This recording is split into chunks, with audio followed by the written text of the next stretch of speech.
ফালৰ পৰা আমাক নিৰ্দিষ্ট কৰি দিছে টাইম, গতিকে তেখেতলোকো আহিবলৈ বাধ্য সেই হিচাপত আহিছে। গতিকে আজি আমাৰ এই সামাজিক হিচাপ পৰীক্ষণত সভাখন পৰিচালনা কৰিবৰ বাবে আমাৰ সন্মানীয় ব্যক্তি সেক্ৰেটাৰি মহোদয়, উপস্থিত ইঞ্জিনিয়াৰ ভাৰ্গব ভূঁইয়া ডাঙৰীয়া আৰু আমাৰ পঞ্চায়তৰ ডাঙৰীয়া কৰ্মচাৰী ব্যক্তিসকল আৰু আমাৰ বিশিষ্ট বন্ধু 13 মাইলৰ উপস্থিত এই বিভিন্ন ৱাৰ্ডৰ পৰা অহা মহিলা আৰু বাইদেউসকল আইমাতৃসকল, ইতিমধ্যে আমাৰ আজি যিহেতু শুকুৰবাৰ সোমবাৰ দিন আৰু মিটিং ইতিমধ্যে সমাপ্ত হ'বহি। বিভিন্ন আঁচনিৰ ওপৰত আলোকপাত কৰা হৈছে। যেহেতু আমি এটা প্ৰস্তাৱ ৰাখিছোঁ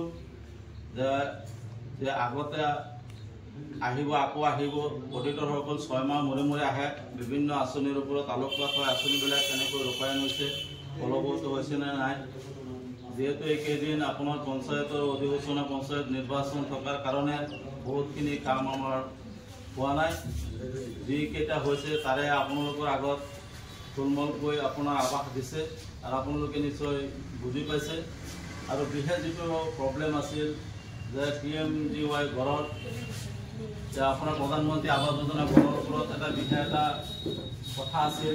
আজি চিষ্টেম নাই, যিটো 18 সাৰ্ভে আছে, 18 সাৰ্ভেৰ যিটো তালিকা আছে, আমি তালিকাটো বিচাৰিছিলোঁ যে 600 মানুহৰ চিঙিমাৰী গৰীব দুখীয়া মানুহৰ ID আছে।